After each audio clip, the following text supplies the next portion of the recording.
الحمدللہ بچی اسٹیج پر آ گئی ہیں، تو رخسانہ بنت محمد صفوان یہ تقریر کریں گے۔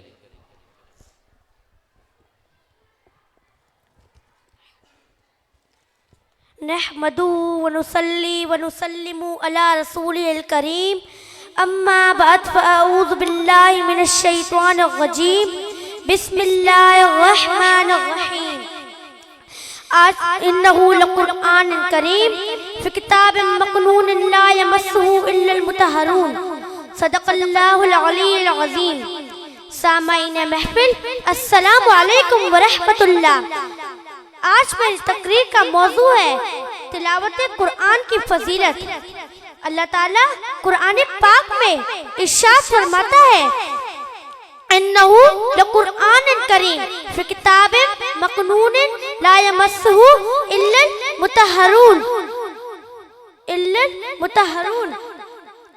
سامعین محفل، دنیا میں جو سب سے زیادہ تلاوت کی جانے والی کتاب ہے وہ ہے قرآن کریم۔ اس کتاب کے پڑھنے کے آداب باقی کتابوں سے منفرد اور مخصوص ہے۔ پہلے جسم پاک کرو، وضو کرو، پھر اسے ہاتھ لگاؤ۔ گندے جسم والے شخص کے لیے قرآن پاک کو چھونا منع ہے۔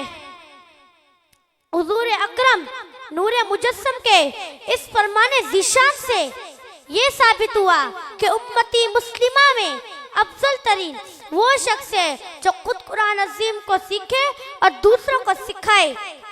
سامعین محفل، حضرت ابو سعید رضی اللہ عنہ سے روایت ہے کہ رسول اللہ صلی اللہ علیہ وسلم نے ارشاد فرمایا کہ اللہ تعالیٰ کا یہ فرمان ہے کہ جس شخص کو قرآن کریم میں مشغول رہنے کی وجہ سے دعائیں مانگنے کی فرصت نہیں ملتی، میں اس کو سب دعائیں مانگنے والوں سے زیادہ عطا کرتا ہوں۔ اور اللہ تعالیٰ کا کلام سب کلاموں پر ایسی فضیلت رکھتا ہے جیسے خود اللہ تعالیٰ کو مخلوق پر ایسی فضیلت ہے۔